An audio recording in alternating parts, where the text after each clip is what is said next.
This is Lesson 3, Section 3, Part 1. Your homework assignment is to estimate 10 cubes in space and add 10 ellipses to the cubes, and then render your drawing in grayscale marker. So I'm just going to give you a demonstration drawing a few cubes, a few ellipses, and a few rendering techniques. Let's start with a cube. All of our drawings, we always start with a horizon line, vanishing point. I think every drawing you do in this book will start that way. I'm going to estimate a cube in perspective. And as we will learn in lessons 4 and 5, your ability to estimate a cube in perspective, so height, width, depth, all look equal, is an important skill to develop. If you can estimate and draw a cube believably, you can really use that ability to draw almost anything. I'm using a Sharpie pen, and let's add a cube here that interlocks the first one that I've drawn, just to make my drawing a little more interesting. I don't want to line it up exactly on the corner.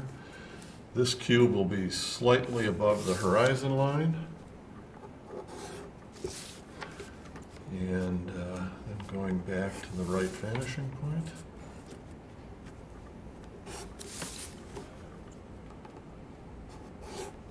A little bit longer. And I think for demonstration purposes, that's probably enough for this video lesson. Let's add an ellipse on this surface. And if I imagine this ellipse is a cylinder going through the cube, it will start on this left side and continue to the right vanishing point. Now remember that the direction of a cylinder is the minor axis.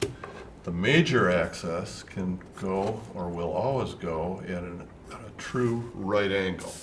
Now that I've got my minor-major axis, I can just sketch in the ellipse using full arm motion.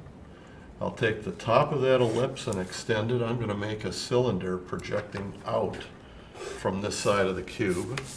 Again, the end of the cylinder will be a right angle to the minor ellipse. This becomes the major ellipse.